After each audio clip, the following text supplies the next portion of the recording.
All right, that was a little laggy. But in my defense, my system resources are at like 100% right now. Chrome's got a... Chrome, we got to work on this. Speaking of Chrome, let's talk about all the Chrome on these Battlemechs. I'm Arthur Perkins, and I don't have a witty intro this week. That's what I got. We're joined by... normally I put in a lot of time into the intro jokes, and I had to come up with that one on the spot. I don't have anything else to shoot at you. I got literally nothing here. I just saw that flame transition. Oh yeah, you like that, huh? That's slick. Yeah, I like it. I like it a lot. Look, there's one with the noise, and I was testing it, and Sunspirit was like, I fucking hate that noise. And I was like, well, I'll let some people listen to the noise and see if they like it. 100% dissatisfaction rating. No one likes the flame with the noise. I don't know why. I thought it sounded pretty cool. It's like whoosh, but everyone's like, oh, that whooshing noise. It's like a floosh, and I'm like, I don't know what that means. Might be a volume concern. I don't know. I listened to it myself. It didn't sound too loud. Of course, it plays for me when I do that. So look, we got all our normal people, and we've also got our guest tonight, who's right here. See, normally I point left or right in the wrong direction, but this time, since he's directly above me, all the guest spots are directly above me to make it real easy to point at them. Smart. I know. Thanks, me. I'm just going to go ahead and pat myself on the back real quick. We are going to do a clockwise introduction. God damn it. I forgot it's reverse, so if I do it clockwise my way, it looks like I'm doing it counterclockwise, and now I look like a moron. We're just going to go rad clockwise, all right, on the overlay. Right after you finished patting yourself on the back. I know. Fucked it all up. No, it's even worse. Cotton, at the end of the previous episode of On the Tabletop, Cotton was like, look at how all of the people on this cast immediately asked the next person in line to do their intro. You don't even have to get involved, Arthur. And I was like, yeah, I'm so proud of them. I had nothing to do with it, but I'm so proud of them. And then I started wrapping up the show, and Mick was like, you forgot me, Arthur. And I was like, I fucked up so bad. When I'm not fucking up really bad, what are you doing, Rad? I'm I don't know, because we need to synchronize our watches when it comes to fucking up. It's constant lately. Just it's been hell. It's been hell. I'll admit that I have not watched as much of On the Tabletop as I have wanted to. What happens is I always queue it up to watch it, and then I realize, hey, I'm only listening to it. I'm not watching it, and that feels wrong because it's that's perfectly fine. No, don't feel bad about that. So then I end up going like, no, let me just wait and watch this when I can actually like pay attention to it and watch it, and then that never happens. You can 100% just listen to it and then go back and speed watch all the art getting made by. Yeah, that's a good idea. Rolling the YouTube video. That's really smart. Live views are important. They are. That's smart. Yeah, because what's the fastest you can play it at on YouTube? Oh, like 2 times. I'm just saying, if you hold down the play thing, the little ball that moves along on the track, you can watch the whole video in super fast speed by just being like, whoop, and you'll watch the drawings get done very quickly. Just like manually scrub it yourself. Yep. That's a great idea, actually. Yeah, so you could listen to it, and then you could go back and like watch it afterwards. We actually have specific parts where we're like, oh my god, I love this art so much. It's more like this. Cotton's drawing a chibi, and I'm like, oh my god, Cotton, this thing looks amazing. I love her hair. But where I was going with that is I really like those guys. I like that cast. I think you lucked out big time. Good, because they stalked me, apparently. Connor's like, yeah, I've been watching AP for a while, and I was like, you have? So I've been wanting to make time for that show. It's been a crazy month. It's been a crazy March. Can we like hit you over the head with a club and drag you onto the show? Yeah, for sure. I actually want to steal some of On the Table's Top for this show. So I'll just pitch it to you right here live on the air so that the audience can chime in. I'm super worried about this. But... So sometimes when we're not doing mech battles, we have our tactical map visual here. Yeah. But then other times when we're doing like role play stuff, there's kind of like there's like visual dead time. Mm-hmm. And I would be willing to draw Battletech stuff during that visual dead time. All right. I'm following you. Okay. However, in order to show the drawing, we have to kick you into full screen, which means everyone's cameras get shrunk down to this sized. The camera quality drops like shit, and I had to create a special overlay just for it. Well, you know that I would have certainly helped you with that. If you I wanted. like your spunk, but Okay. I feel like before we do that, you need to see what it does to the cameras. Absolutely. It was just an idea that I had. Look, completely unawares of the Rad, technical challenges. I am that never bring. going to tell an artist to not draw.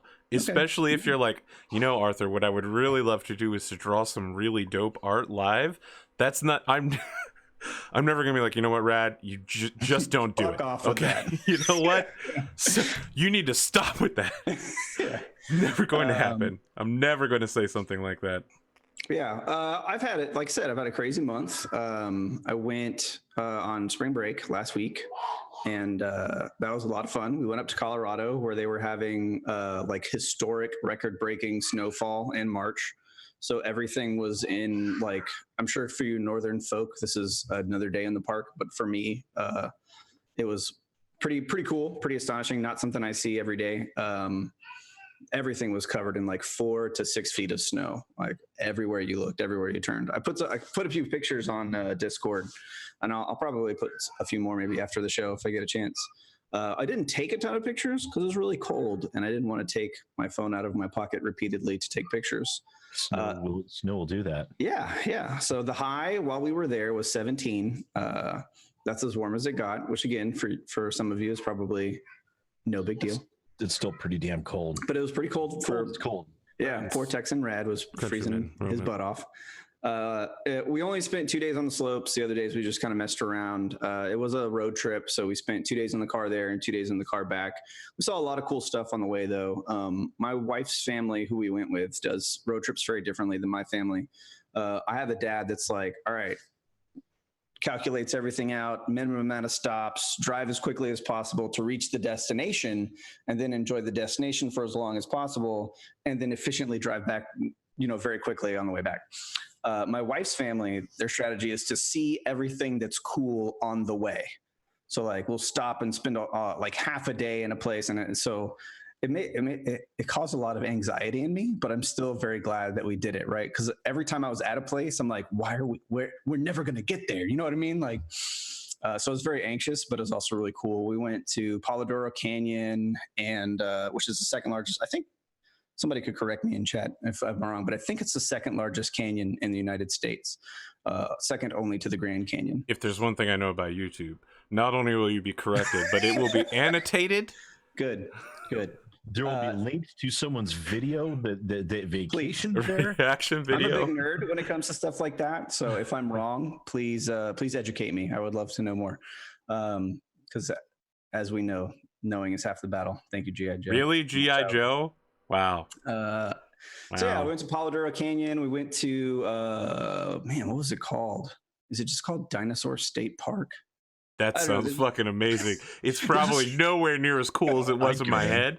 But there's that a state sounds park amazing. in Texas that, and I think it might be called Dinosaur State Park, where they have fossilized footprints all along a riverbed. So you can go and see a bunch of like sauropod footprints in the stone, which was really cool. So we stopped and spent some time there. I'm also well documented. I'm a giant dinosaur nerd.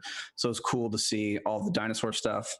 We stopped and did some other things I can't even think of off the top of my head right now too.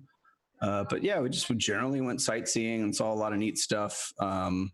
We drove from where I live to Amarillo, which, you spend a whole day driving in Texas to get out of Texas. And that was like a 9-hour drive. And then we drove from Amarillo through New Mexico into Colorado, into the mountains, which is the other like 8-hour drive. So that was like the total travel time. The way back, it took us 3 days to get back because we stopped and did so much. It's Dinosaur Valley State Park. Dinosaur Valley State Park. I knew I was missing a word in there somewhere. So yeah, that was awesome. And if you're ever in that neighborhood, I would definitely recommend to go there. And also just in general, it's a really nice state park. So go and camp there, like for sure. Like it's got a cool little stream there. Don't go in the summer. It's probably hot as balls, but in the fall or the spring, if you're ever in like northern Texas area, I would highly recommend it. It's a very cool place. What else? Oh, and then we got back from spring break and I live near some processing plants, and one of them decided to like explode and have a fire, which was pretty cool. It sent this big like chimney smoke like up like across the entire city of Houston, which is a pretty big place. So you can imagine it was a fairly large plume of smoke, and it burned for like 2 days, and people were freaking out. And I live in like a suburb of Houston that's like 3 suburbs kind of clumped together, as suburbs tend to do. And one of those got shelter in place because of all the stuff that was getting in the air. And I live like 200 yards from that border of shelter in place. So like all of the roads in and out of my area and our highway and stuff were all blocked off. So we were kind of just like trapped. Other than that, let's see. So that was going on for the first day. My kid didn't go to school on Monday. And then on Tuesday, everybody went to school and work, but then they put out the fire. And I think that's what started like more of the problems. Cause once the fire was out, none of the chemicals were getting burned off anymore. So like, that's when the chemicals were really in the air, was after they put the fire out. So then everybody went to work and school on Tuesday, and then Wednesday, yesterday and today, my wife is a teacher, so her district was canceled. My kid's district was canceled. All the local districts were canceled. Everybody was out of school. So we've basically had a second week of spring break, just contained into our house, more or less. So they lifted the shelter in place at like 1 o'clock today. So people were finally driving around doing stuff. So I was able to go to the grocery store and get some things that we needed, which was why I was a little bit late today. So yeah, that was an interesting experience. It's a little bizarre that we live next to these processing plants, and there was like a real lack of information. Like I feel like it was handled very poorly. Like it should have been very predictable, the information people wanted to know when it happened. And then when it happened, nobody was really able to provide that information.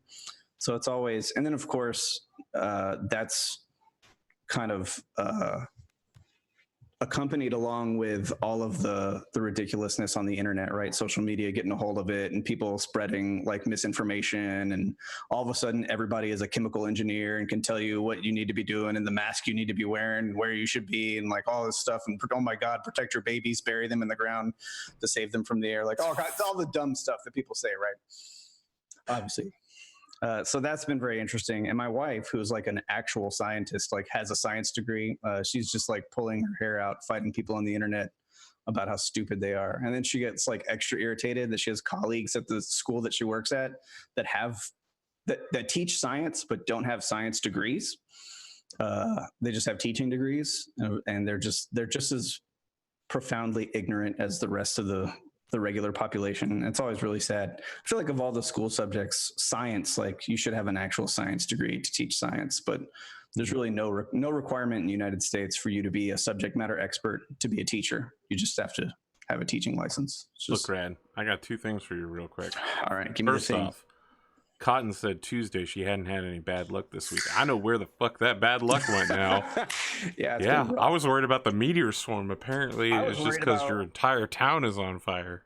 I was worried about Nebraska, man. That place was like completely underwater. Apparently, so, like... they would live in a magical bubble where nothing could penetrate now. Yeah.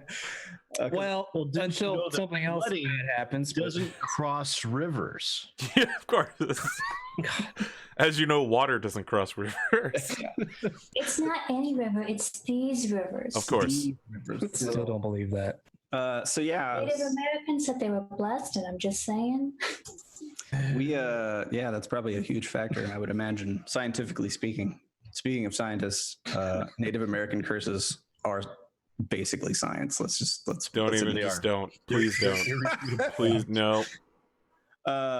Yeah, so all the snow we were getting in Colorado was all rain in Nebraska. So I was worried about it because it was so interesting watching the news in other places, because they're like, this blizzard is like a Category 2 hurricane. And I'm thinking to myself, oh, Category 2 hurricane, like I still go to work in a category. Yeah, it was a legitimate hurricane in the middle of America. In the middle of the country, yeah, it's crazy. So yeah. The thing about Houston is that it's prepared for hurricanes and has them on a regular basis. Right. The rest of the country, mostly they don't get hit with hurricanes, especially not the middle. Fan boats, and they're like, all right, off to work. I was gonna say as well, Rad, that I actually had that correcting someone with science moment today in Real Talk. Someone's like, "Yeah, my phone battery tripled in size," and I was like, "Look, man, I'm an electrical engineer. I'm not a battery science engineer, but I happen to know that that thing that you just said is very bad and you'll die. So you should get the battery changed." And he's like, "No, I know what I'm doing." And I'm like, "No, get the change, get it changed right now." You really don't. Dude, people That thing know is gonna so explode. little. People know so little about batteries. It's amazing. Like that's just Look, one of those, man, if your battery is expanding at any amount of size, you are screwed. Don't touch it. Take it you to have a an serious expert. problem. Yeah. There are things inside it that are currently getting hot and exploding. And you've when ever- enough of them get hot and explode, they explode out the side of the battery. And that's not what you If you've want. ever gotten like legit battery acid on you, like I feel like from that day forward, you respect batteries like you should. You know what I mean? It's pretty horrendous, especially after like sometimes we're working on the car and you'll get some of that like flaky battery acid from the car battery on you. And you're like, oh, no big deal. It's not like it hurts or anything. And you'll wash those clothes and there'll be giant fucking holes in it from where the battery acid. That happened to me. Like, got into a car accident and realized the battery had gotten punctured. Yeah. I take a shower and everything because I knew I got some stuff on me. And then I wake up the next morning, go throw my clothes in the laundry, and my pants are just like half gone. Yeah. And you're like, oh shit, that stuff ain't no joke. I have to tell you, engineering is the worst thing that ever happened in my life. Oh, I bet. Before, I did not fear electricity. I could like go tall into buildings. buildings that had elevators, and Yeah. I had no problem flying on aircraft. And afterwards, I was very afraid of electricity. I saw my classmates cheat their way through some of their mechanics classes, and now I can't go on bridges. I don't like going any higher than the second or third story, and aircraft frighten me a whole lot. Even though they're the safest mode of travel possible, I know an aeronautical engineer, and I'm like, this guy passed? For real? It's not like This going guy places- was drunk Yeah. during finals. I do not want to be on an aircraft designed by this Just man. goes to show, it's like I feel bad that humans had such a hard time figuring it out. If some people this stupid can, Yeah. I feel like that translates to any field, right? Like I go places with my dad, who's an architect, and like everywhere you go, he's like out of code, out of code, out of code, out of code, not safe, right? And I have a film degree, and Pondo could probably sympathize too. So like as soon as you have a degree in like published media or TV production or film production, like you view Everything is ruined. you view It's terrible. everything different, right? Like Yeah, I know. Everyone, you know what? People are like, Arthur, okay, look, here's how fashion works for all these anime characters you're asking me to make. Here's some art classes. And I'm like, no, stop. I don't want to know more about it. I know so much about film that I'm hugely critical about everything now. It was I a don't real wanna process ruin for me art. in my life. When I got out of school and had a film degree, it took it took probably 10, 15 years for me to retrain myself to just be able to enjoy movies like as they are presented on a very basic level. So like my two heroes when it comes to criticizing movies are Kevin Smith, who just loves everything for no reason. And the guy that he does his podcast with is Mark Bernard, who is like a professional writer and criticizes everything like very astutely. And he always has like, this would have been the better movie kind of thing. And everybody should find a critic that they kind of like jive with and follow as far as like movies go. And those two guys, like Kevin Smith watches movies with his heart and Mark Bernard watches movies with his brain. And they're both professional like film people. So if you're into that, I would check that out. But if you watch their show or listen to their podcast, that's literally how I have taught myself to watch movies. Like just Have you seen any images of Kevin Smith nowadays? yeah. He was on Relics and Rarities. shit Wait. friggin' skinny. Yeah, I follow him pretty closely. He's one of, I don't really follow celebrities, but he's one that I do like because just as a young guy in the 90s, Clerks impacted me a lot as like it's one of the things that kind of pushed me towards film and television and production and stuff and art in general, like just being a creative person. So I have kind of a soft spot for Kevin Smith. He's not perfect. He's got some weird things about him, but I like him a lot as a person generally. So yeah, he had a heart attack and then he went full vegan, and that's why he's lost like 120 pounds or something like that. So yeah, it's crazy. He's no longer the fat man in the overcoat. Yeah, he looks more fit than me. It's crazy. Yeah, you see him feelings. go on stages with like his like neck is real skinny now, and he's got like parts, that are way too big on him. It's pretty funny. Yeah, it's interesting. So I gotta tell you, man, he was on Relics and Rarities, and he was weird. he is kind of weird. The He other was thing not is the like Clevin Sith I knew from Jay and Silent Bob. he's always some level of high, right? Like he smokes like all Like day he's long. just eternally 420 blazing it. So Yeah. for real. MBD. Like, he's either a little bit high or all the way high, and depending, like you get a very different like Kevin Smith, and he's very unabashful about it. So like, I don't know. No, he's very open about it. Yeah. I think it's I don't remember, it was Jake. I don't remember the actors of Jay. Jason Mewes. Yeah, I think he was. I don't know if he's still sober, but Yeah, he is. He had a lot of drug problems. So yeah. Yeah, I will pass it to none other than Cottontailed, as I'm now finished talking. Get it? Hi. Hey, Cotton, how's it going? Hi, Cotton. It's going okay. For, me. My town's kind of going a little bit crazy. It's not flooding Really? yet. It's not flooding yet. Tell me more. What new disaster has struck? Across those two rivers. Well, I said there's no flooding. No flooding. We don't have many like deaths here, right? So every time somebody dies, it's in the newspaper or on the news. And yesterday, a pedestrian got hit by a car and killed. And then they found a body in a dumpster. And there was one more that I don't remember now. 3 in one day? I don't think the third one was. No, it was a plane. It wasn't anybody dying. A plane like had an engine failure over our town and had an emergency land. Just kind of crazy. It was only 2 in one day, which is kind of a big deal. Karma getting you back for saving you from the flood. Well, we're not technically safe until this weekend because we're apparently supposed to get a big rainfall. All of Nebraska is supposed to get a big rainfall this weekend. It's crazy. So the places that are already flooding are probably going to flood more. And as long as the dam near us holds up, we'll be fine. If it's not, we have 14 hours to evacuate the town before our entire town is under 24 feet of water. Wow. Do you have the same? So like we have a problem with like a lot of places that are north of us have the dams and the rivers. And what happens is when those, because they have like Army engineer lakes up there, Army Corps of Engineer stuff. So when those lakes fill up, they have to bleed those dams. So what happens is like a place will flood or a place won't flood. And then all of a sudden, if they let this lake go, it's going to flood like a bunch of places. So they have to release a bunch of water. And then that place that didn't flood is now flooded because they had to like open up those dams. I don't know if you have the same situation. It always happens here. We're the flood release and the snowmelt place for Colorado. Oh, okay. If they flood and then let it go, that problem. We'll have a problem. Yeah. We also have a problem if they've had a lot of snow. So when all that snow you're talking about in Colorado melts, we might have a problem. Gotcha. Yeah, I'm behind a series of dams too, to where they've literally said if this one dam goes, it will literally wash away the other dam, and then you'll be under probably about 50 feet of water. Like, where's the guy that designed these dams? I mean, what the hell? Right? Shouldn't Well, you put the dams smaller broke ones at the top and the big ones at the bottom? Yeah. It's Arthur's classmates. Yeah, right. I hope they're all in West Virginia, man.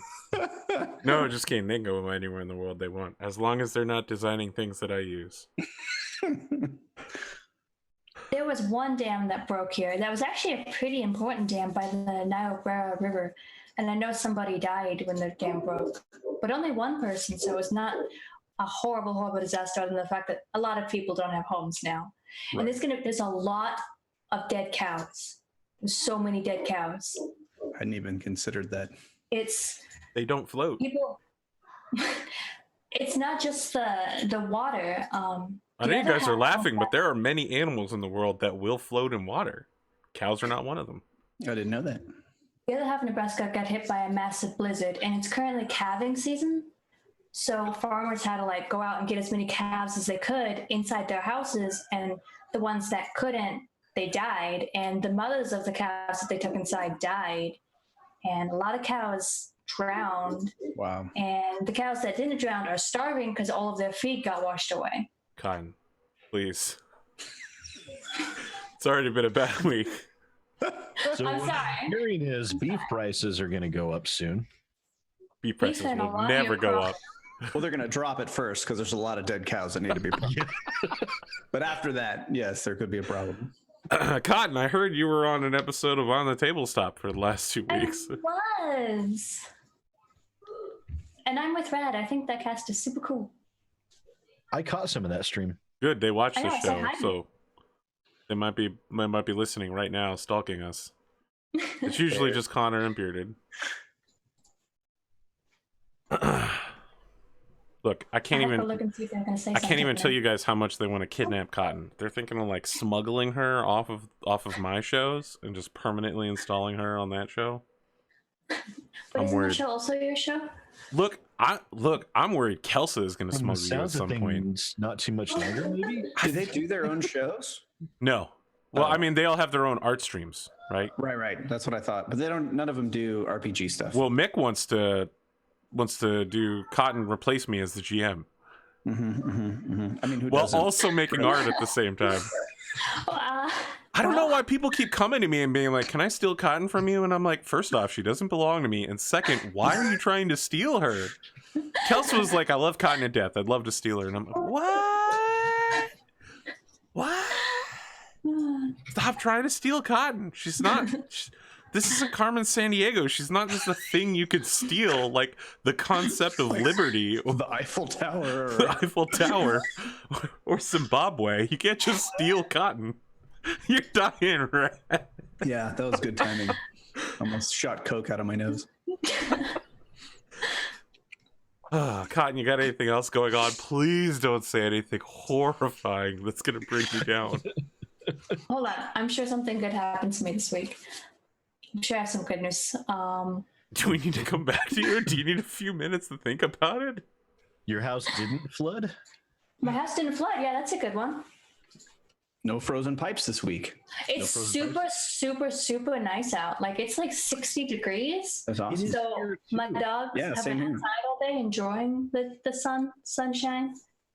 That's cool. Mm-hmm. I actually feel like I should be outside right now. We should just do Battletech outside. Yeah, like when you're in elementary school and it was nice outside and your teacher would just take you outside and do class outside. That was always Let's fun. everyone grab their tablets and Have you seen those Ren fairs where they do the giant chess pieces? Yeah. Look, man, I'm telling you, AP Gaming Con 2022. We just meet up.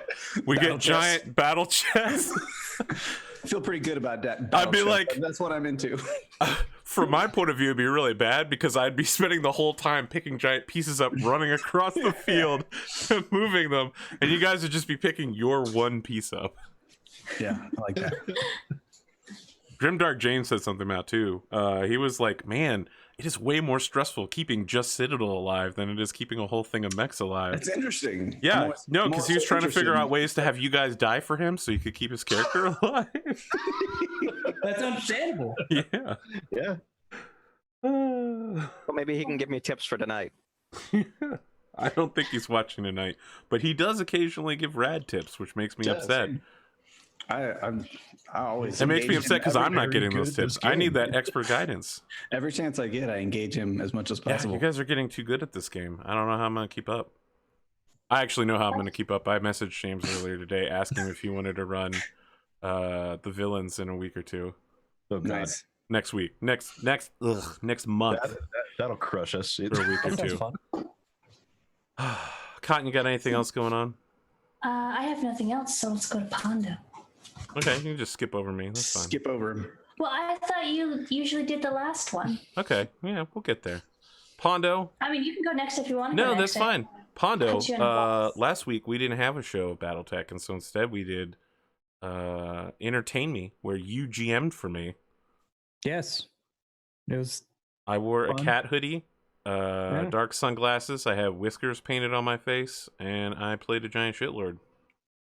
yeah, and everybody stopped failing at their roles and I couldn't do anything about it. Yeah, it was really rough for you. Look, I'll tell you when it started getting really bad when I unlocked my moment of truth, and then after that, we didn't fail a single roll. No, you stopped a little before that. That was like, I guess that was pretty much the glide down of, all right, I'll throw this at them. No, they passed it. Okay. Now how about this? Passed it. Okay. You were like, all right, how about a one-on-one battle with me? I'll let you use all of your powers. And I was like, you really want to do this, Pondo? Are you 100% sure? I even used my GM voice to let you know. You took that without me knowing. I'm not required to tell you until I pick my advancement. I actually had picked it before the break, though. You didn't tell me, though. That's look, man. Well, part of not required to... No. It was on my character sheet the whole time. I'm not supposed to just be like, hey, look, Pondo, if I told you about it, you wouldn't agree to it, and we wouldn't have had that amazing scene. I didn't trick or deceive you. I just didn't inform you. Razorhead just getting one-shotted. Yeah. Just poofed off into a cell Roman block. prison. Yeah. That's how it works, man. You mess with the king, you better win. Pondo, when you're not trying to mess with the king and failing, what do you do? Well, now recently I'm going to have to do a lot of editing work recently, which should be fun. For the Pokemon show, and then Issei Collision 2 coming up. That That's AP true. has been telling me is not a priority, but I want to make it a priority. It's not a priority. And bumped up to priority 5. Is priority 5 higher or lower than priority 1? Higher. What priority level is Pokemon? That'd be at least an 8. Okay. What is breathing and going to work on your priority list? 2. You believe breathing is almost not important at all? Yeah. How did both of you come up with 2? I don't know. Jesus. Just seemed like the logical Like number on a to scale me. of 1 to 10, breathing is my 10. Just to be clear. It's better than 1, but not as good as 3. Yeah. Got anything else going on, Pondo? Yeah. My boss's boss came into my work today. That was interesting. Not stressful at all. The man there that could have just fired me on the spot for whatever reason need be. So did you impress this person? I hope so. I'm still working there, so yeah. So at least you didn't piss them off. So that's Yeah. I didn't pull a bandito, essentially. okay. So you didn't roll double ones on your negotiation roll. I don't think I've made a single negotiation roll bandito. For the better. Oh, for the better. I was like, yes, you have. Have I? Yeah. I don't remember a single. I've rolled leadership. No, I could swear you've done some negotiation rolls like early on. I don't recall this. I've looked at But negotiation. the only leadership role that matters was the one on core where you managed to flip the entire unit from being behind Mjolnir. And good the one at the end of the second arc of season 2. You know what? Okay, maybe you just end seasons with good leadership roles. That's how I know when you make a good leadership role. That's when I'm gonna be like, all right, clans kill all of you in a raid where they fall from the sky and shoot you out of your cockpits. That way we can keep your record alive.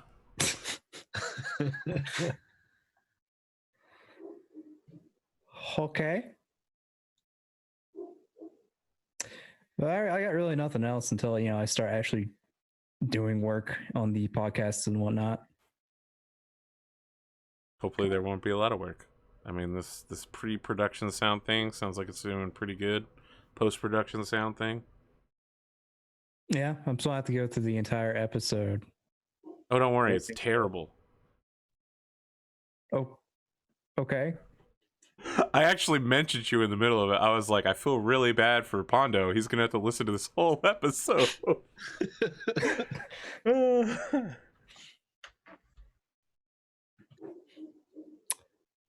Okay. Well, now I'm looking forward to listening to it.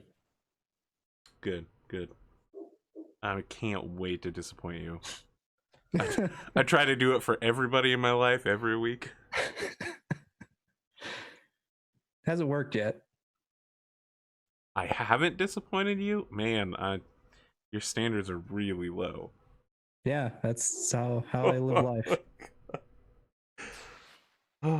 That's how I enjoy pretty much every movie I see. I just put those standards down to 0. I don't be critical of anything. That's how I have to live. Yeah, man. Thor 2 was the greatest movie of all time. It was adequate. Yeah, by what metric? My metric. Okay. It was a movie that was okay to watch. Name a bad movie, Pondo. Name a movie that you don't like. Shit. I just damn it. It was a movie I saw on Amazon for like 10 minutes. So I had to just absolutely drop it. I can't remember the name of it. It was something to do with a pun. That's probably why. Thanos, Hand of Fate. No. I can tell you the second worst movie I've seen that I hated was Burn After Reading. That sounds vaguely familiar. It was, I think it had a lot of good actors in it, but the script was so weird. That's got Brad Pitt doing the dance meme, or the dance. Probably. Meme. Live action Dragon Ball Z. Somebody in the cast knows what's up. I haven't seen that one. I've Pretty much any live action God, anime. that was so bad. Holy crap. Still not quite as bad as the live action Wing Commander movie. What? The live action Wing Commander? Okay, look, there were several bad parts, including reusing footage over and over again, but there were some pretty good parts. Man, there was some of the edgiest shit possible early on. He's like, my secret call sign is Paladin. It is I am a secret undercover agent. Yeah, that was an insult to the Paladin character is what that was. I didn't play Wing Commander, so I don't know anything about it. I was just like, oh man, this dude's so cool. He's undercover. He's got a really good call sign. It was a straight up insult to the actual character. Pondo, you got anything else? No, I'm going to try to look for the next half hour to figure out what the movie else I'll actually consider the worst. That's great. We don't need to play this game at all. No, I'll be playing. I'll be nice to our guest and help him out if he needs help. If he wants to help. Do you remember how to do that? Is that even a thing you can do anymore? Yeah. Did you spend the last 2 weeks deprogramming from Rad, turning you into a mad dog?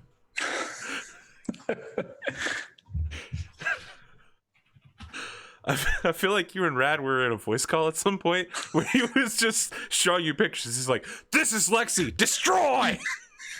It was like Rocky. Yeah. This is your enemy. Show no mercy. Show no mercy. Except for it's not like Rocky. It's like the Russian and his team. I must break you. I must break you.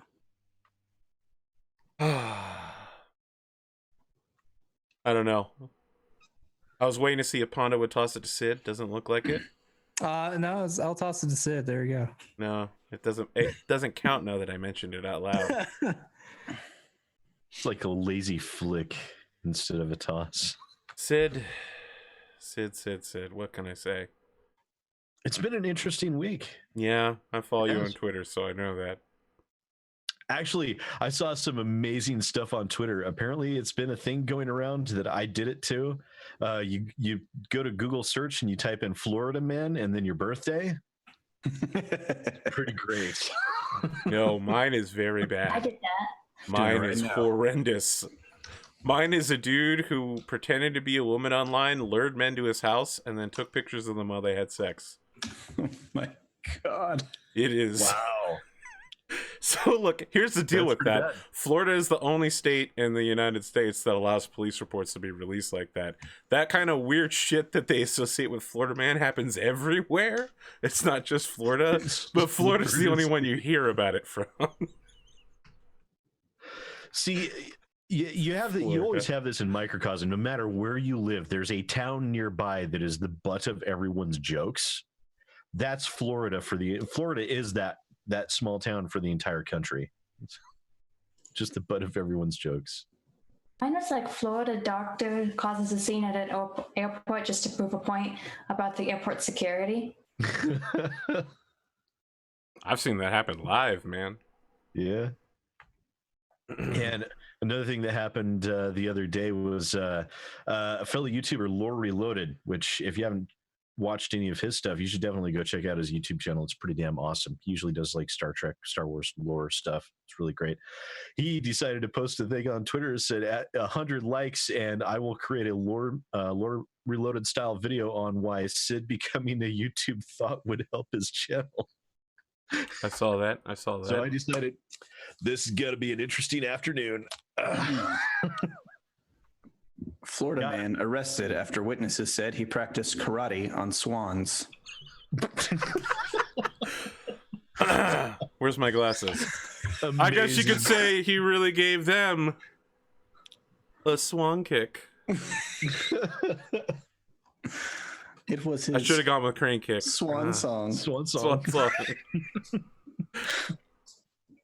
I still maintain that's one of the greatest tabletop role-playing games ever made. Got anything else, Sid? Any more chaos you've caused personally?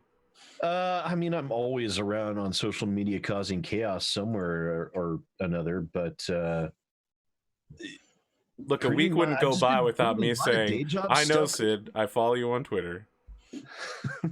A lot of day job stuff this week. I'm still doing the line of sight videos for exclusively games. People have been eating that up. It's been really great. It's nice getting positive feedback from people instead of just a wave of Really? anger and Maybe I should bile do and that for you hatred. sometime. Positive feedback. Yeah, I'd almost forgotten what positive reinforcement felt like. It's Getting hit with a been- pillow instead of a bat? yeah. So yeah, it's been a week. GDC's been going on. Google announced their new cloud streaming service that everyone is laughing at. I mean, I'm not laughing at it, man. They're gonna analytics the fuck out of that shit. They will. See, a lot of people are scoffing like, "Oh, it'll never take off." It's like, guys, one thing that a lot of people don't understand: the industry will go to cloud everything. I mean, corporate infrastructure, corporate IT. It is all going to Amazon AWS or Microsoft Azure. Terrible idea. And gaming is going to be pulled kicking and screaming right along with it. Absolutely will. I hope not. Every time someone says cloud, I've mentally replaced it with someone else's computer. So when someone's like, yeah, I uploaded my photos to the cloud, I'm like, you uploaded your photos to somebody else's computer. Yep. But that's the way it is. And that's where it's going to be going. Really, Sid? Are you going to Hands hit me up. with that's just the way it is? Things will That's never just the way change? it is. Really? That's the industry, the technological industry is shifting that way so hard that everything else, even peripherally involved with it, will get dragged along right behind it. Absolutely. I mean, we're already for the past 2 years, we've already been telling it at my day job. We've already been telling the majority of our clients, if we happen to build them a new server, we literally tell them this will be the last physical server you ever own. Because when it comes time to replace this thing in 3 to 5 years, there will be no need for it to be on premise.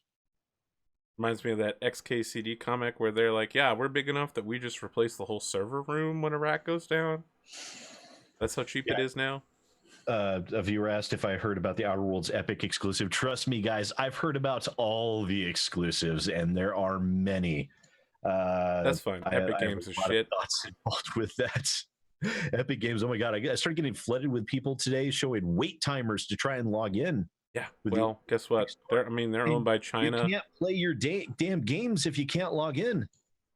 Epic is not the solution for defeating Steam. We don't need to defeat No. Steam. We just No. need Steam to get slightly better. Well, hopefully this will give Steam the kick in the ass to actually do No. something. This is nothing. This is Something. literally nothing.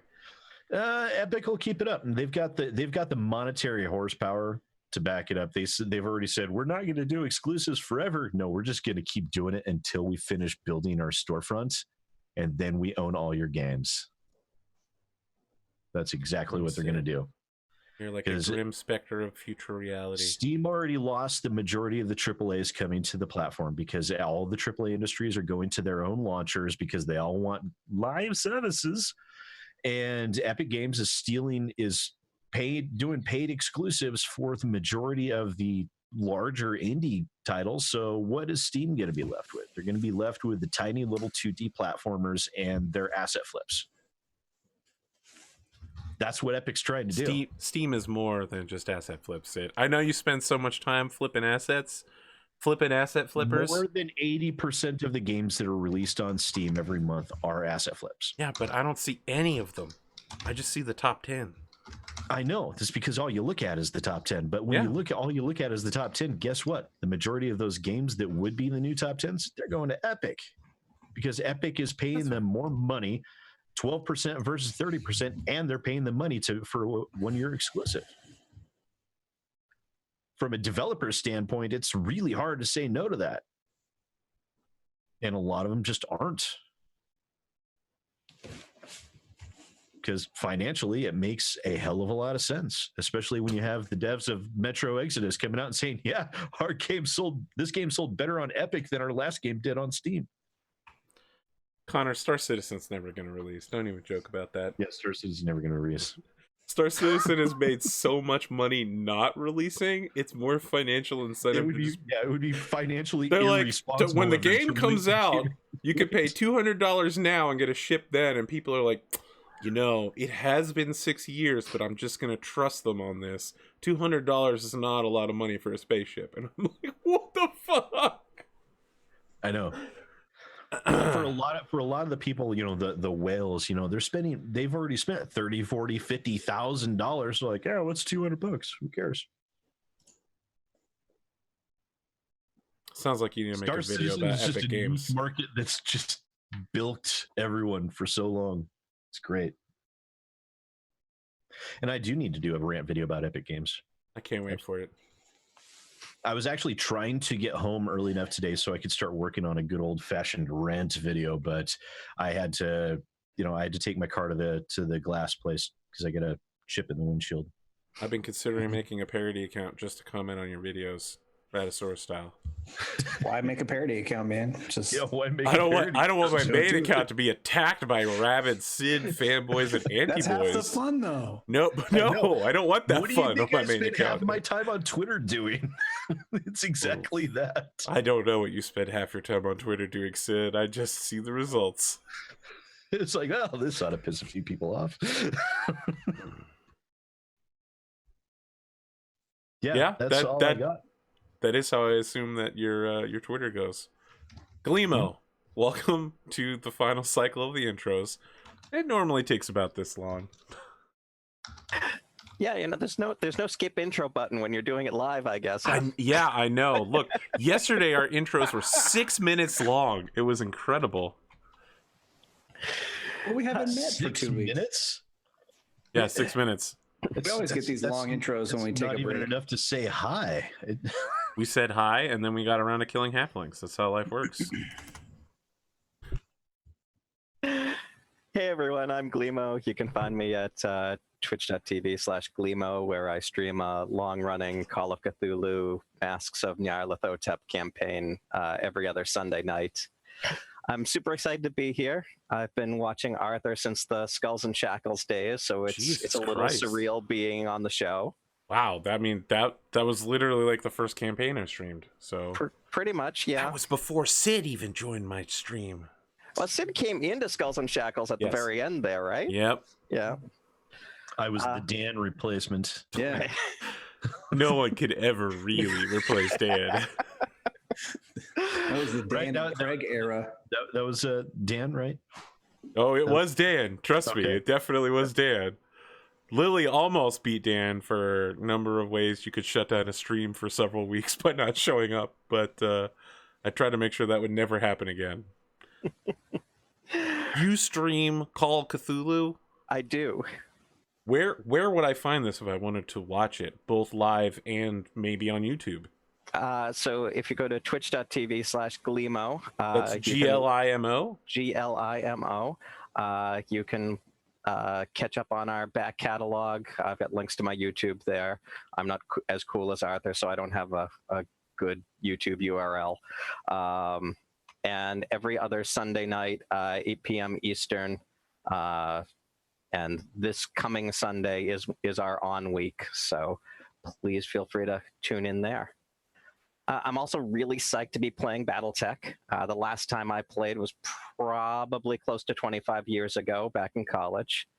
I've been watching the show, so I think I'm pretty well caught up on the rules, but I'm sure it won't be too long before I do something stupid, so thank you for your patience. Pondo, thank you for offering to help. No, it's it's all right. No, I'll be in complete on mode. minute by minute basis. So, I want to say, I just want to insert a joke here real quick. 25 years ago was when most of the people that watched the show played too.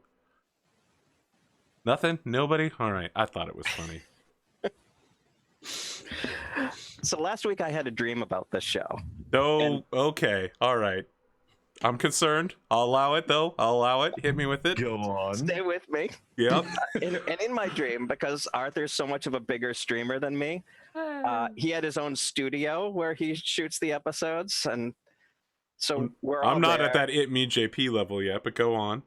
And so we're all there, and I'm screwing around in the back with the tech crew. By the way, the tech crew in Arthur's imaginary studio, really great people.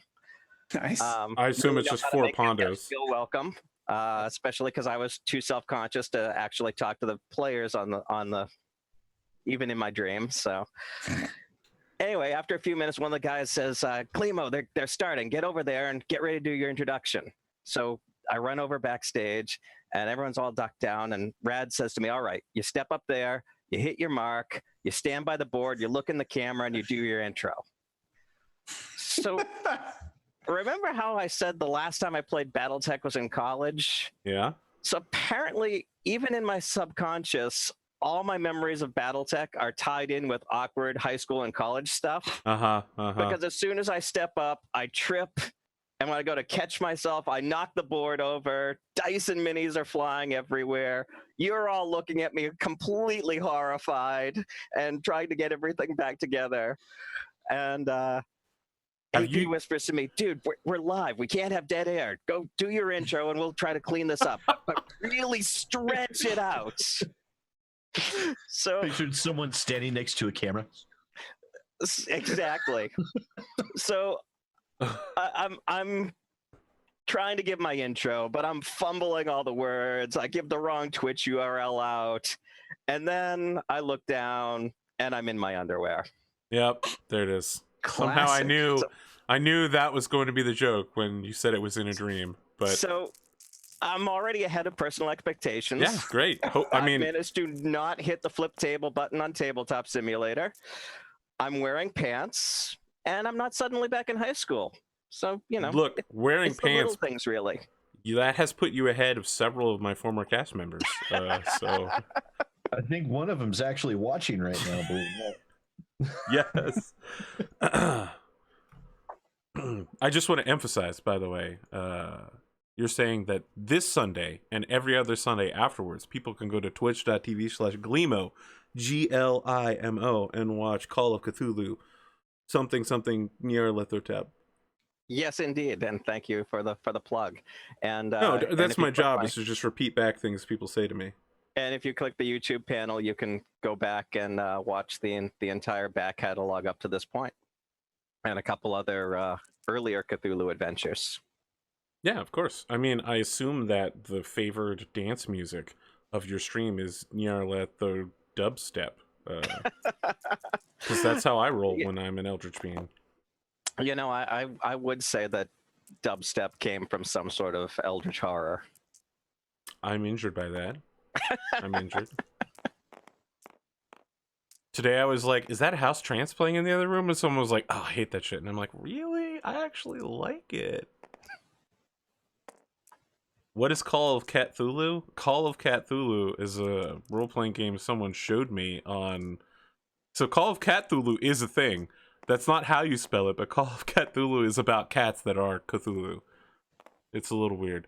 Call of Cthulhu is a game about slowly going insane as you go against eldritch horrors, like giant tentacle monsters that can rewrite reality and spend all their time sleeping.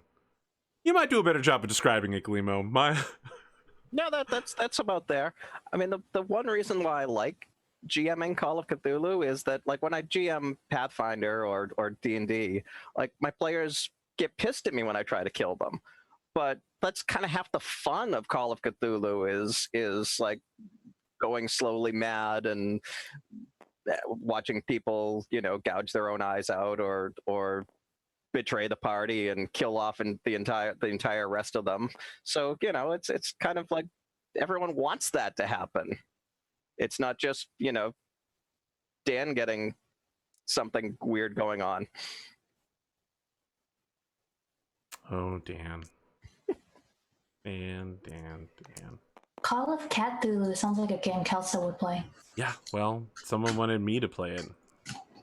It's always good when you design your system with the expectation of failure. Like, this is designed for you to go insane and die.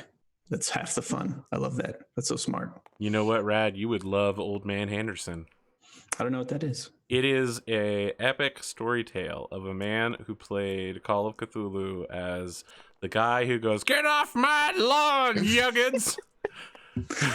He somehow got wrapped up in the supernatural investigations and uses his know-how of keeping kids off his lawn and shaking stuff at alien beings, and somehow manages to survive several years without going insane.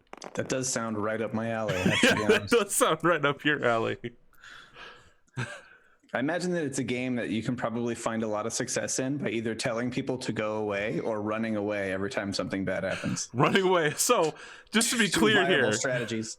in Call of Cthulhu, especially the modern ones, they're like, you can have whatever you want. A pistol, a revolver, an assault rifle, an attack helicopter. And then they're like, all right, you fire your missiles at the giant tentacle. Nothing happens, and one of your party members now has cancer. That's Call of Cthulhu. Pretty much. Is it like the like Luke on Dagobah situation? Like, the better stuff you take into the game, the more likely something terrible is to happen you. Like, the only thing in the cave is what you take with you, kind of situation. Pretty much, yeah. It gives you kind of a false sense of security, especially if you're playing in a more modern scenario, because you think, oh well, I've got a rocket launcher. I'm so well equipped. Yeah. Hell am I gonna, But yeah, Lovecraftian things, bullets don't really do anything to them. So That's cool. They don't even wake them up. They sleep through that. I'd try it out. I've been trying to start a Call of Cthulhu game for forever. I don't know if I'm into actually the modern playing, setting. this new game under the Pulp Cthulhu rules. Oh, is that like the mid-30s noir style? Yeah. So the characters are slightly more effective than in classic Call of Cthulhu, and can actually survive for a lot longer, because Massive Nyarlathotep it's a classic module, but it's been around. This is like its 7th or 8th incarnation. It's been around for like 30 years, and it's a meat grinder. You went into this campaign with a stack of character sheets, and pretty much there was no way that any character was going to survive the whole course of the adventure. So with the pulp rules, the characters have a better chance of making it through. They're still not going to, but it gives them that ray of hope Yeah. They can get just far enough that then it's super painful when they go over the brink. Really get invested before a tragedy strikes. Yeah, Right. that's what I try to do with people's characters, is let them get invested, you know, for several months, and then I'm like, okay, now bad stuff starts happening. Also, all those things that you've acquired, they're mine now.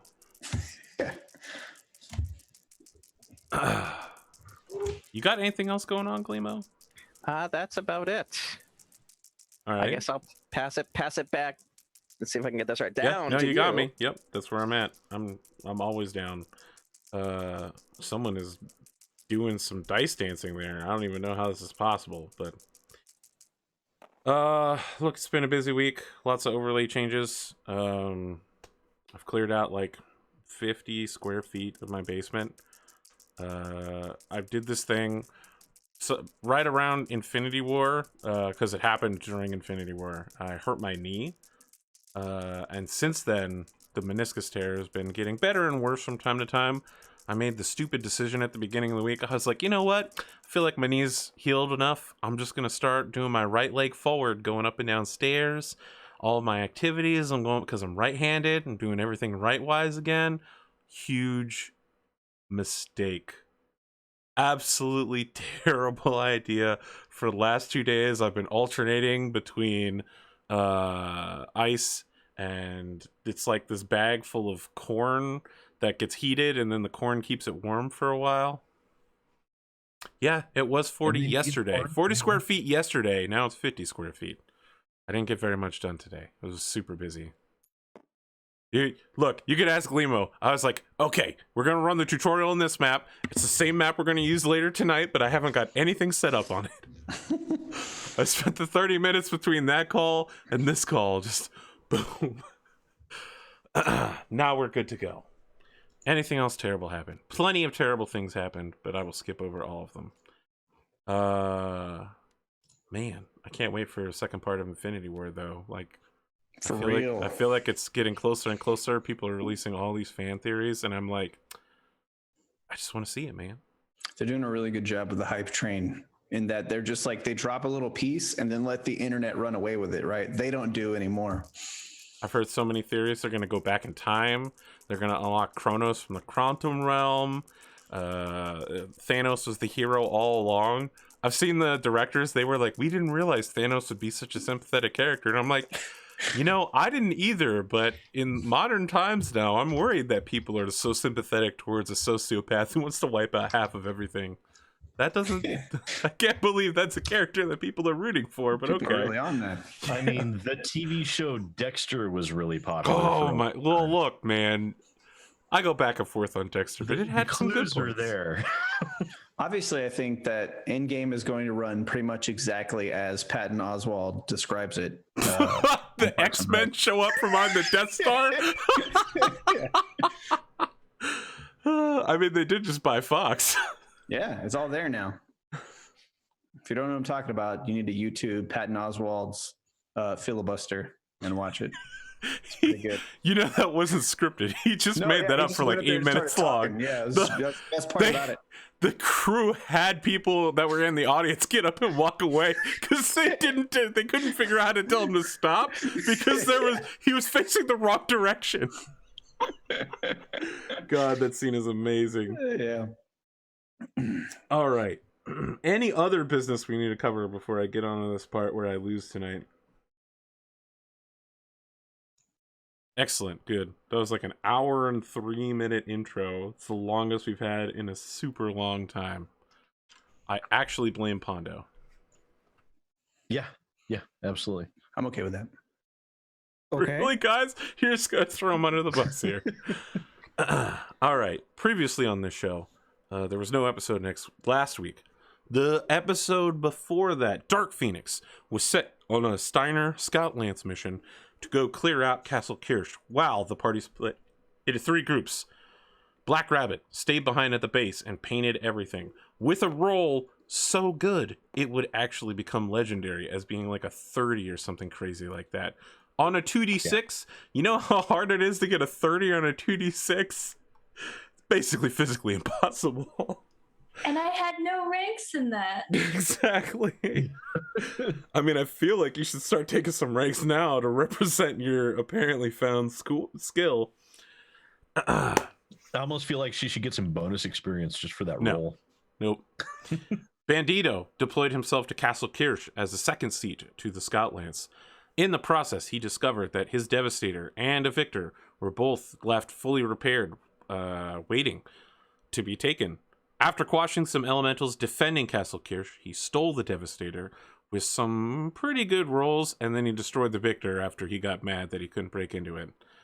It's salvageable. Yeah. I mean, we'll see about that. Legs only. He destroyed the leg. Legs only. Meanwhile, Murder 6 and Absolutely, Ronan traveled to Raffinia, and there they met Operations Officer Steve Gary, who gave them a very sociopathic conversation where he was like, maybe I'll turn you into the cops. Or you could sign this really strict contract where I get everything that I want. They signed the contract with some negotiation, and then traveled back to their base, Dark Phoenix. After being tricked by Murder 6 into maybe going into a trap, it decided to break contact and flee. Black Rabbit, having heard this, was very sad. The party meets up at the base. It wasn't a trick, though. It probably would have been. 8 hours later, all of our Mechwarriors are fully rested. It is September 19th, 3051 at 4 o'clock in the morning when you are awoken by Rapier calling for general alarm. Does it sound like the Star Wars Claxton? That's what I want it to sound like. It's specifically the one that plays when the AT-ATs are walking on Rogue One. Yeah, it's that one. Exactly. I like it. He got it because that's his favorite movie ever. Well, not exactly, but You're like, all right, well, Rapier just dropped down in my estimation. Well, he's cannon fodder now. So Rapier gathers the four of you up as the other Mechwarriors are also getting suited up, and he says, "Sir, there's been some events while you've been sleeping." Fantastic. Perhaps you could enlighten us. Well, first, we've been getting reports from the north side of the continent here, up near Groth Spalt. People who speak German, please don't sue me. I know that I definitely got this wrong. I had a German person tell me how it was spelled. I had to figure out how to do the B, but I don't know how it's pronounced. The not BB. Exactly. Apparently, up in that direction, there have been reports of giant mech feet and tracked vehicles. People have been staying in the Box Canyon out of sight over the last 4 days since the clan invasion started. It's been reported over Resistance Radio, so the clans probably know about it as well, and Comstar undoubtedly has the information. Well, if Comstar has the information, then we can guarantee the clanners have it. There's been other developments as well, sir. I received a communication from Baron Kirsch from a dead drop. I went out to get it a couple hours ago. I just managed to finish decoding it. And? I'll play it for you, sir. So, on the holo projector, the Baron is facing the wrong direction when it starts, and he's looking around, and then you hear off-screen Citadel going, "Over here, sir." The Baron turns and says, "Ah, yes, of course. This is Baron Kirsch, the continent of Hard. You know me, of course. Should be aware that I left you several gifts, including that Devastator. Now, if the plan has gone correctly, hopefully you've taken the Devastator and the Victor. I and Citadel allowed ourselves to be captured in order to infiltrate the clan organization at my castle. With my incredible technical skills as an administrator, I found myself assigned to being a bondsman. From there, in less than 24 hours, I organized a resistance. When 2 points of elementals, I believe they're called, were dispatched to Raffinia in order to restore order during rioting several hours ago, I knew it was time to make our move. And when I detected Battlemechs approaching, the last elemental forces went out to defend it, and all of our people abandon the fortress immediately, leaving, in best condition possible, these Battlemechs. So, my debt of honor towards you is repaid. Now, I should tell you that there is more going on. During the retreat, I met up with a free knight, Sir Daniel Savoy, callsign Harbinger. He has been guarding my port for some time as part of his retirement package. There is something happening in that direction. Apparently, he's happened upon some supplies. If you head to the port as soon as possible, you may be able to recover them before anyone else gets to them. I'll be providing you with a countersign, so when you get close to his position, you can contact him. Yes, well, Citadel, cut the footage. Okay, we're done.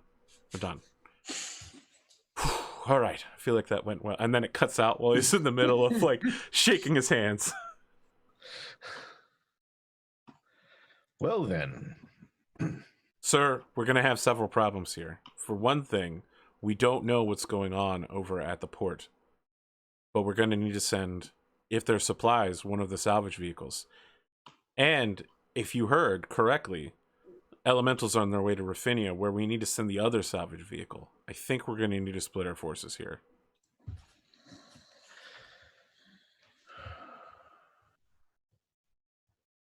Really don't like that idea. Is everybody else here just It's him the four. and It's the four of you. Oh, okay. Well, Howler's lance is getting suited up. I don't think we got a choice. Well, if we have a good estimate on the enemy forces and we know it's an elemental group. 2 points. Is it 10 of them. 2 points? 10 of them. Well, Could a light lance take on 2 points of elementals? I think so, sir, but I mean, they're running a little low on firepower. You might remember that the Raven is basically out of commission right now. Right. that's right. The parts we need to fix it are still in Raffinia. With the mechs that they have, I think they could do a pretty good job, but we might want to consider giving them the Ebon Jaguar. We have an Ebon. Yeah, it's the Cauldronborn. Cauldronborn. Oh, the battery. We could hook up the Hunchback as the battery, sir. Oh shit, I forgot that the Cauldronborn had a damaged leg as well. Never mind, sir. I think that we should Just send leave the Hunchback. I think that we should leave the Raven, the Hunchback, and the Cauldronborn behind and let the three of them escort one of the salvage vehicles. That's right. The Hunchback is missing a leg as well, isn't it? Well, they've picked apart elemental groups before. I mean, certainly the assumption would be they're getting pretty good at it. So all they So essentially have to Raper's do- just like they have fought elementals one time. Twice, I thought. Didn't they fight them over That was a whole Crossroads battle. as They well? fought them for like 2 days straight. in Crossroads? Yes. They fought them from the castle to Crossroads, then back to the castle. And then they fought him again with Bandito on the way down to. I guess that's true. right. They have fought twice. My bad, Rad. You were correct. Yeah. Well, they should know how to deal with elementals at this point. Just, You know, just don't let them jump on them. That's all. Yeah, it's a speed and range game. They have the weapons to keep the range against the elementals, definitely. The only one that don't. So when you're saying I that, Rapier's just like, normally that would be true, but I want to remind you they'll be operating inside a city. Mm. The elementals will definitely have the advantage. I mean, what choice do we have? We don't have any other resources. Okay, so to It's recap, your call, now, sir. we have 2 different areas that we need to focus on. One is elementals, one is an unknown quantity of mechs, correct? I didn't hear anything about mechs at Castle Kirsch or at the port, but we should assume that the clans will be back at some point. Also, more bad news. Bandito's Devastator has no ammunition loaded into it. Oh. I mean, if Black Rabbit wanted to share a few rounds, we could spend 10 minutes transferring them over, but that's about it. We need to make it moving now. It's 10 minutes. Don't you think it would be worthwhile to put 2 more Gauss rifles on the field? It absolutely would be worthwhile. So Rapier is not looking How at Black much Rabbit the whole Gauss time, and ammo do he's we just have? like, I really didn't want to ask her because she seems like she's really attached to her ammunition. The other question is how much ammunition does she have Well, left? Black Rabbit's sitting here with us. I know right? he's not talking to her though because he's scared of her. I'll just turn and look at her. Would you object? To what? Sharing some of your Gauss rifle ammunition with Bandito. Oh, you can listen to what I have to say this time. Sir, am I missing some I just like, stare at her, just waiting. Like the point was made, and he's just deliberately ignoring it. all right. Benito will turn to Black Rabbit. Would you mind sharing some ammunition with me? How much? How much do you have? 13. 6. Can you give me like 4 of that? 6. Yes, I can give you 4. 6. This is so funny because, Rolls eyes at Harridan. as far as I know, I want to make a negotiation roll here. the Marauder and everything on it is owned by the mercenary unit. Yes, So none of it is hers to give or negotiate. it's the BattleTech universe, so Mech All right, Warriors. I'm going to meet in between the middle of my commander and you. Can I get 5? You're the one who offered 4, and I said yes. Yeah, but I feel like if I don't ask for 5, I'm going to get here from my commander. And I'm like the next line down to hear that from. So You're negotiating wrong. You don't keep negotiating even after we've made a deal. okay, I'll stick with 4. Absolutely. Have you ever dealt with the Federated Sons before? That's just how they do things. Rapier's just pouring some coffee in the corner.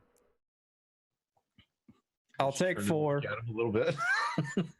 I'll use them sparingly. It's like, I'll give them back if I don't use them. Very well. I'll look at Black Rabbit. Thank you. Did you all want to Rolls your buy? eyes at him again. Do you all want to buy any edge before you head off to the next battle? What? How much XP did we get from the last one? I think it was like 20 and change. 20? Okay. Did we get 20? We've gotten XP 4 times so far in this season, I think. Sounds about right. Because I'm giving them at the end of a battle rather than Right, at the end of an Where's episode. our edge sheet? Seems to have disappeared. No, it's right here. You all have 1 edge apiece. Okay, then Cool, I will this. absolutely buy a second edge. And that's all I can afford. How much is Edge? 20? 20. Oh, I don't wanna. That's too bad. I do. Edge is nice. So, Sid, if I'm understanding the implicit correctness, you are sending the Scout Lance with 3 mechs to Raffinia to escort one of the salvage vehicles, the J100s. Then you are taking your own Lance with the Devastator rather than the Hunchback to Castle Kirch in order to investigate the situation and a salvage vehicle. I'd like a modification to that plan, if I may. Yep. Depends, Well, yes, it's your plan, so you tell me what you want to do. depends on if we have enough mech pilots or not. My intent here is to send out the fast movers to engage the elementals, Yep. and then I'm guessing the loaders and everything are going to be moving significantly slower. They can move unescorted if you would like them to. I was going to say, why don't we send the fast movers to take out the elementals, and then we have our 2 mechs with damaged legs stick with the sled to... They are considerably slower than that. Then the sled? Wow. I'm okay. So The remember, these Hunchback is like a J100s are 1-2. essentially just like super giant Can't semi they trucks. ride on it? You could ride one of the mechs inside the J100. And still have enough room to load it up? Yes, because they can carry 100 tons, so you could hang a Hunchback through it and load most of the gear in the back. Hey, that's not bad. You guys are literally like, let's do a drive-by with our salvage With our vehicle. AC-20 We're just gonna mech. open the side, let the Hunchback let out a blast, and then close the Well, door. I figure our light mechs, our functioning light mechs, run on ahead, Yeah. take on the point of elementals. If things go badly for them, they can retreat. And meanwhile, the slower truck can get a radio call. Things didn't go well. Turn around, get out of here. Understood. And they do that, and they still have something with them to defend it with. I'm just gonna say it again so I can get your confirmation in case anything happens later. This is You bad. are then sending the truck basically undefended and escorted, with the exception of surprise hunchback. Surprise hunchback. I mean, it's The like a best- pocket dog, but it's a The best hunchback. surprise. I mean, it's a pocket AC-20, right? There are lasers on it. Okay, don't define it by its shoulder. Okay, I'm it gonna has a counter sensor offer that. system What? and communications. I like the idea of the pocket AC-20, but let's have the light lance stay with the truck. That means if trouble happens, the truck will then be in the mix of the Yeah, battle. we'll lose the truck. Then we could potentially lose the truck. Then It's your call, Sid. You tell me what you want to do. I'll look at the others. I want everyone to weigh in on this. Damn it!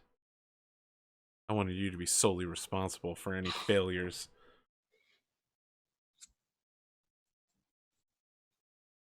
Rapier just sips at his coffee. Personally, if the truck gets in either in the mix of with the rest of the light lance or just by itself, there's issues. Indeed. Ronan, There's a better chance of survival of said truck if the light lance is with them. Well, the light lances has been historically successful against this particular enemy. Rapier's just like, yep, thanks. So Sorry, Howler says that in the background. So my recommendation, sir, is honestly to leave it at the discretion of the subject matter expert, which is the commander of the lance that's engaged these enemies twice so far. That's a good point. Howler? Howler's just like, I like pocket hunchback. I feel like that's a good defender. At the very least, it gives them a little bit of punch. We need to be moving ahead of them. We're way faster than that truck. All right. Then array them at your discretion, sir. Understood, sir.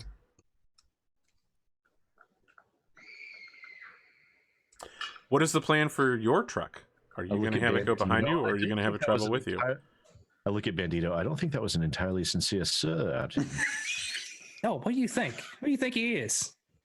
He's almost as angsty as her. He points to Black Rabbit. Why you got to start shit like that? I just look at her. Fair point. Don't start one. Don't start none. Won't be none. Pondo is She's like a gonna guy. get up and leave. Pondo would do well on Survivor. You know, he'd be that guy that causes drama so that the crew of Survivor keeps him on for a few more episodes. They're like, we're going to protect him. We're going to go ahead and give him the golden raft or whatever it's called. Let him Immunity charm. let him cause some more shit. He's helping our ratings. Keep him.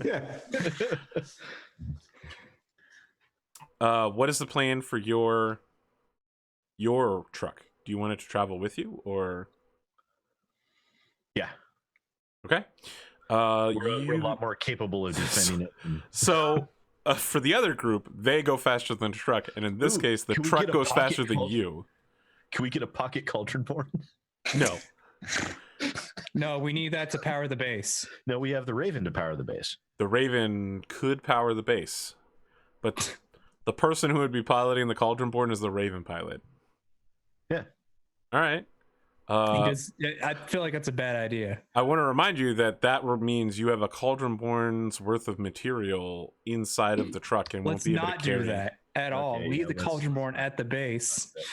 Let's not do that. I just thought it would be funny. Come on. The Cauldron Born is like an inch of dying. It Yeah. has no armor replacement, and its only weapon is like one An thing. AC-5. Is that really the only thing it has Is left? that all it has left is an Pretty AC-5? much. It might have an SRM too. I thought it still had its LRMs. It may be. It does. It's got ER medium laser, LRM 10 with plenty of ammunition. LBX AC5 with slug and cluster. The problem is it's missing the Gauss rifle, which is what everybody wants. That's what they're thirsty for. Yeah. Okay. Any other questions before you get moving on your mission? So do we roll for a new character now or Oh later? my god. Really? The Call of Cthulhu GM says you should always have a stack of those ready to just pull out. Hide behind the mound of dead bards. do we have any other units that we can send out to like collect rumors and crap? No, you're committing everybody to this. You're What about leaving. Bubba? What's Bubba doing? You're leaving. I mean, Bubba's driving the truck that's going with you guys. Oh, okay. Okay.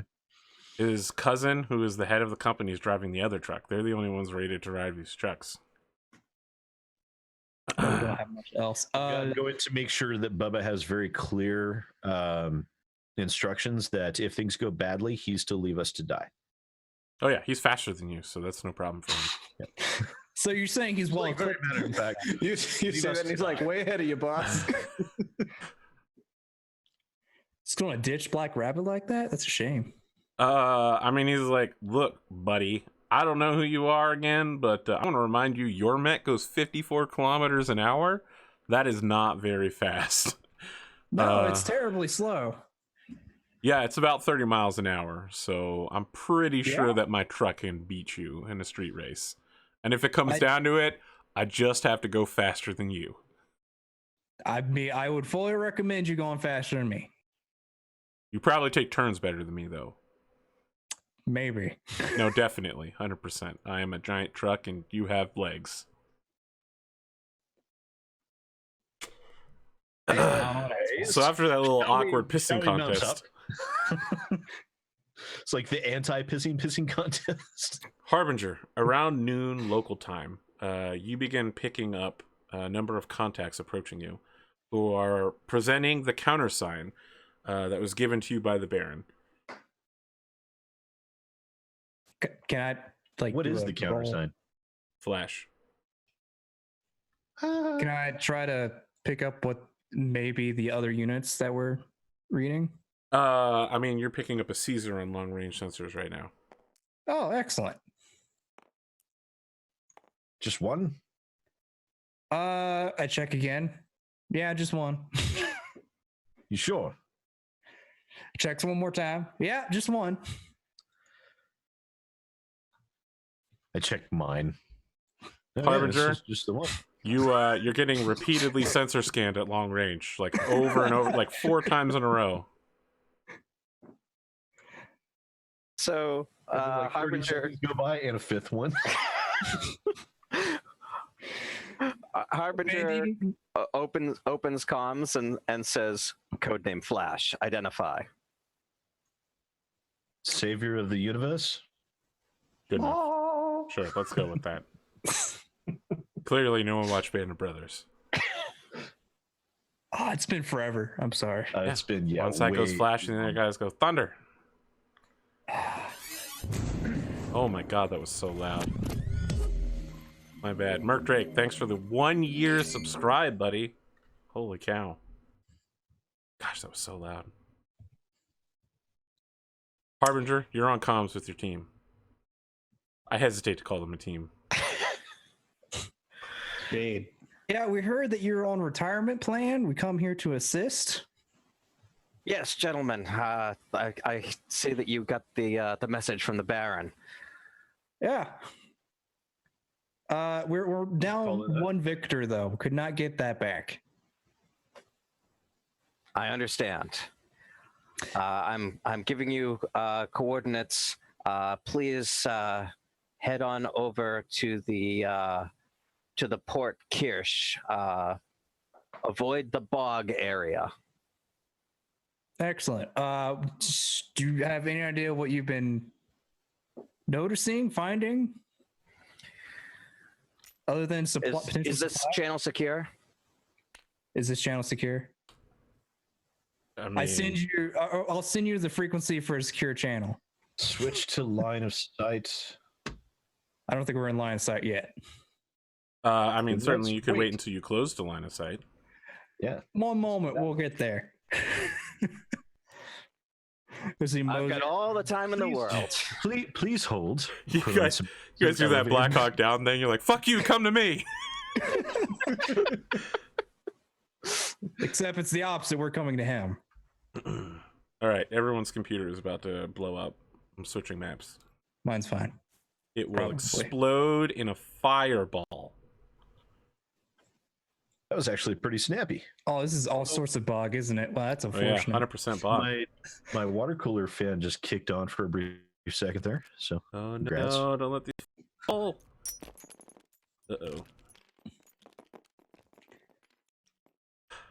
That is unfortunate for me.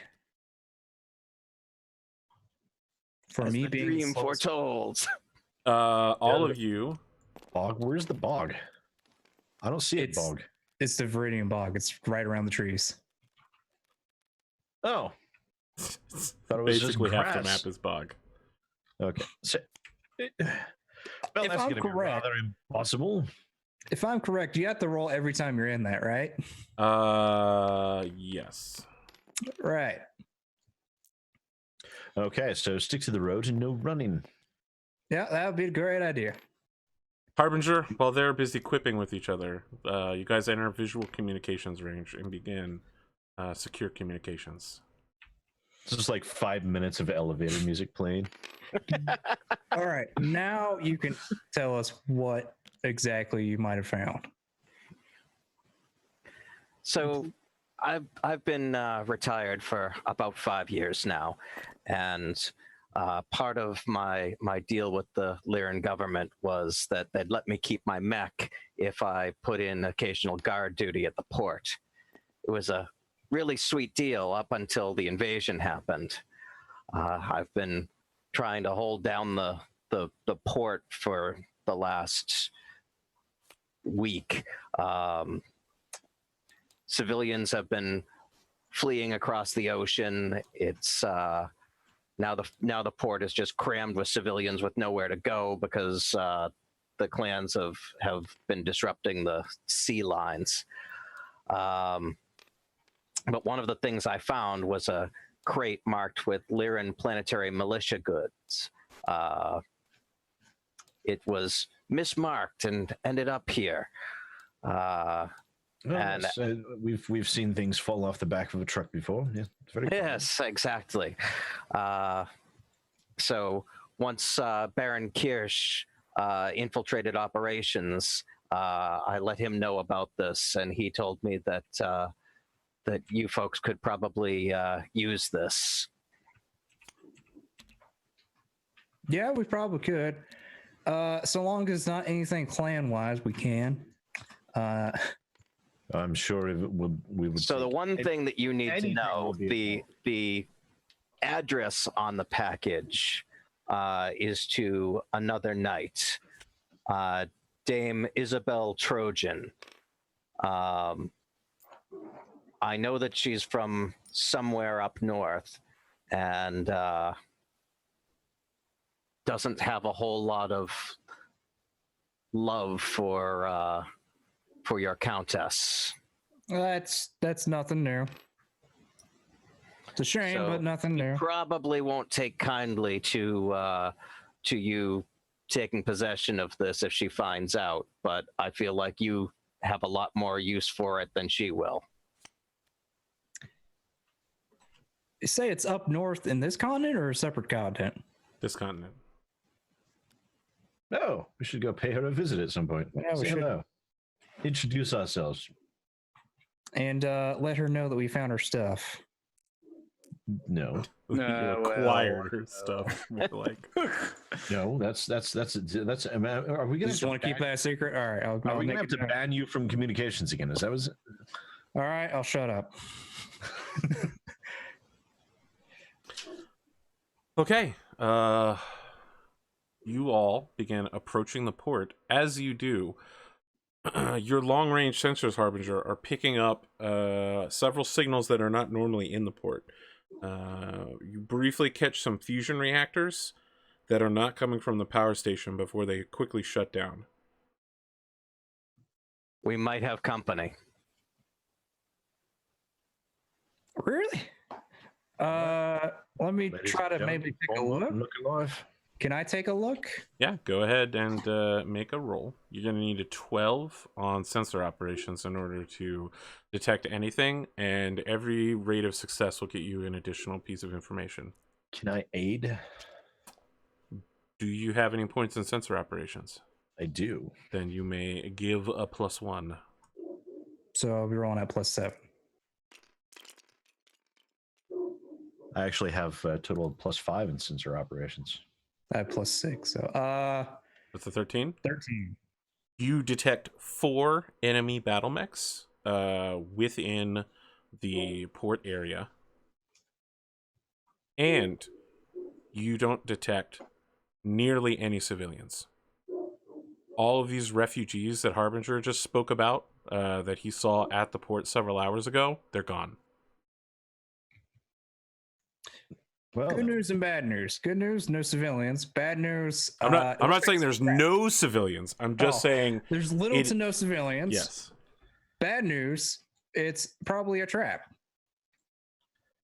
Can I tell if they're like shut down or anything? They definitely sounds shut like down to that. escape sensor sweep. sounds like bad news, worse news. It's bad news that there's no civilians. That would probably indicate something may have happened to them. Possibly. Anyways, let's worry about that later. We have 4 mechs on the screens. Can we tell if they're clan or not? Ourselves. That's all the information you get before their sensors shut down and you get nothing else. So they did like a little hop, basically, like powered on, moved a little bit, and shut down. They detected you at the same time you detected them and started shutting down. Gotcha. To avoid this exact situation. Gotcha. The Bandito was just too good for him. Bandito's 13 is quite good. Ladies and gentlemen, and everyone else in the audience whose butts aren't on a cushion. Just a little Knight's Tale. Sounds like a Knight's Tale. That's just a little Knight's Tale for you. What do you think? I did it on the fly, but I thought I recreated it a little bit. You know, That's pretty good. We'll be back in 8 minutes for the second half so that we can actually get to the combat map. It's been a while since we got to the combat map in the first half. Just kidding. We've actually done it a lot lately. This one took a little while for setup. I mostly just blame Pondo, though, because it's an easy out to just blame Pondo, even though it's rarely his fault. Fucking Pondo. Truly, he is the Dan of the modern age. You've already told me you're going to put me on everything. That's true. I don't have any leverage anymore. It's so bad that I'm trying to keep Cotton from being ambushed on other people's shows. I'm like, Cotton, you can't be on all of my shows, okay? Unless you want to be, in which case you can. Yeah, Arthur used to say that to me too. Yeah, I know. What a Like, you mistake can't be that on all my shows. Sid, can you be on this show? Can you be on this show? Yeah, you're on all of my shows. All right, we'll be back in 8 minutes for the second half, where we will begin shooting things, probably. Just kidding. Everybody's hidden, and it's going to be an ambush. It's going to be great. Stick around. Oh, look at that break screen.